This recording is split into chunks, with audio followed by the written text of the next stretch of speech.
tempat pembuangan sampah terbesar di Brazil, 3 bocah pemulung miskin secara tak sengaja menemukan sebuah dompet rahasia. Dompet itu berisi petunjuk menuju harta seorang politisi yang korup dan akan maju sebagai wali kota. Para bocah pun bertekad untuk mendapatkannya. Sementara itu, pihak berwenang juga mulai mengejar mereka.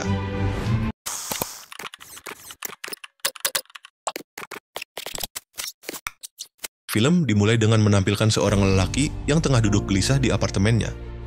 Ia bernama Jose Angelo, baru saja menguburkan seseorang yang sangat dicintainya. Saat pasukan kepolisian berdatangan dan mencoba mendobrak pintu, Jose segera berkemas dan melarikan diri melalui jendela. Namun, polisi berhasil mengejarnya dan ia pun tersudut tanpa jalan keluar. Dalam kepanikan, Jose melempar dompetnya ke jalan yang kemudian terbawa truk pembuangan. Ia ditangkap dan dipaksa menyerahkan sesuatu.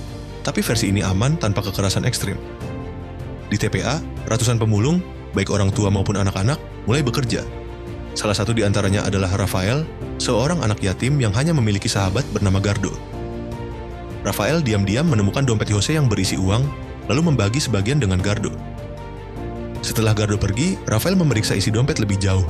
Ia menemukan berbagai barang, mulai dari catatan misterius hingga foto pemilik dompet yang nyawanya kini terancam. Jose diinterogasi oleh seorang polisi bernama Frederico, kaki tangan politisi, namun ia tetap diam. Tak lama kemudian, Jose meninggal. Di kampung pemulung, anak-anak putus sekolah diajari oleh Suster Olivia, sukarelawan yang telah lama membantu gereja. Pastor Romo Juliard, yang gigih membela hak rakyat, juga mendampingi mereka. Rafael dan Gardo, yang cerdas dan cepat belajar, merayakan keberuntungan mereka dengan bermain di genangan air hujan. Tak lama, mobil polisi datang membawa banyak pasukan dan menawarkan imbalan bagi siapapun yang bisa mengembalikan dompet yang hilang. Frederico menjelaskan bahwa dompet itu berisi petunjuk untuk memecahkan kasus besar. Mendengar hal itu, wajah Gardo berbinar, sementara Rafael menahan ekspresinya yang penuh kekhawatiran. Frederico pamit dan akan kembali besok. Malam harinya, Rafael meyakinkan Gardo bahwa dompet tersebut menyimpan rahasia yang bisa menuntun mereka kepada harta yang lebih besar daripada imbalan yang ditawarkan. Namun sebelum memastikan, mereka harus menyembunyikannya di tempat aman. Oleh karenanya, mereka pergi menemui Rat, penghuni selokan yang memiliki penyakit kulit dan harus menjauh dari keramaian. Rafael memintanya untuk menyimpan dompet.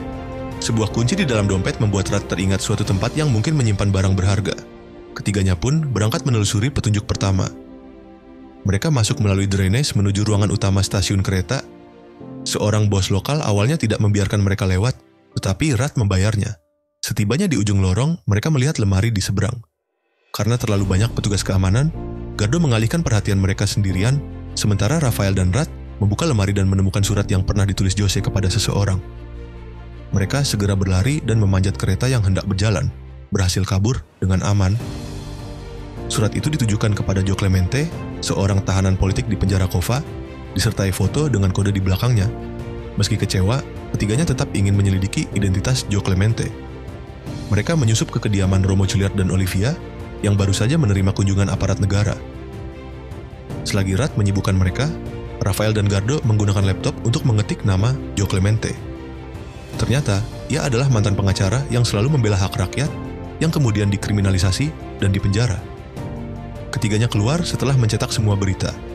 Sementara itu, di TPA, Frederico heran karena Rafael dan Gardo tidak hadir. Malam harinya, Rafael bersama Gardo dan Rat berkumpul di rumah selokan. Gardo mengusulkan agar menukar dompet dengan imbalan, namun Rafael bersikeras untuk bicara langsung dengan tahanan. Beberapa saat kemudian, Rafael yang sedang berada di luar tiba-tiba ditangkap oleh orang tak dikenal. Gardo segera membangunkan Pastor Juliard untuk meminta pertolongan. Pastor Juliard pergi ke kantor polisi untuk membebaskan Rafael, tapi diusir paksa. Rafael diserahkan kepada Frederico, yang meminta dompetnya. Rafael menolak. Untungnya, salah satu anak buah Frederico tak berani menyakiti Rafael, sehingga ia selamat. Keesokan pagi, Rafael, Gardo, dan Rat berkumpul lagi. Mereka menyusup ke alamat Santos, politisi yang korup, sementara Gardo bersama Olivia pergi menemui Joe Clemente di penjara Kova. Dengan memahami identitas keduanya, mereka bisa mengungkap rahasia Jose Angelo di dompet. Dari pagar belakang, Rafael dan Rat masuk melalui selokan, menaiki pagar, dan tanpa sengaja membuat anjing menyalak. Tukang kebun datang, tapi merasa kasihan dan menyembunyikan mereka. Sementara itu, Olivia menekankan kepada petugas bahwa Gardo ingin menemui kakeknya Joe Clemente, tapi tetap ditolak kecuali ada kerjasama. Olivia menyerahkan beberapa lembar uang untuk membantu.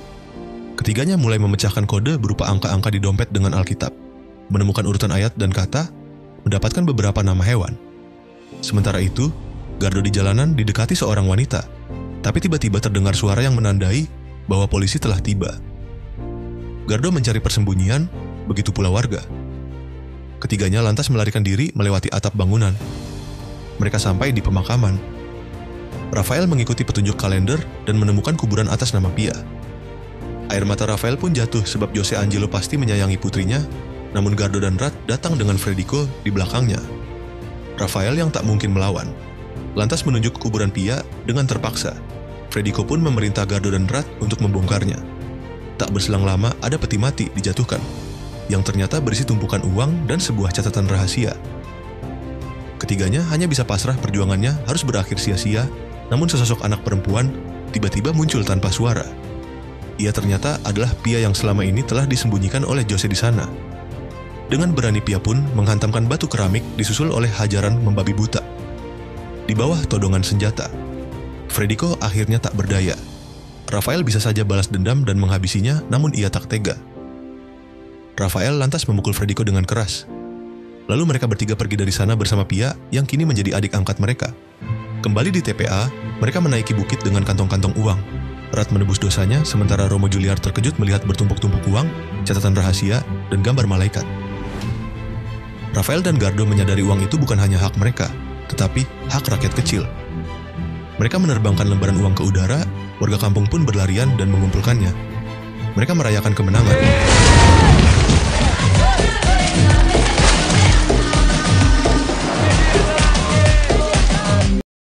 Setelah membagikan semua uang, mereka pergi demi keselamatan, terus berkendara hingga jauh dari kota. Olivia menunjukkan kartu memori berisi rekaman mereka. Romo Juliar setuju untuk mempublikasikan daftar korupsi Santos beserta kroninya. Berita penangkapan Santos sampai ke publik. 3 bocah pemulung telah memicu reaksi rakyat sehingga terjadi perubahan. Mereka akhirnya hidup damai di pulau terpencil jauh dari kota.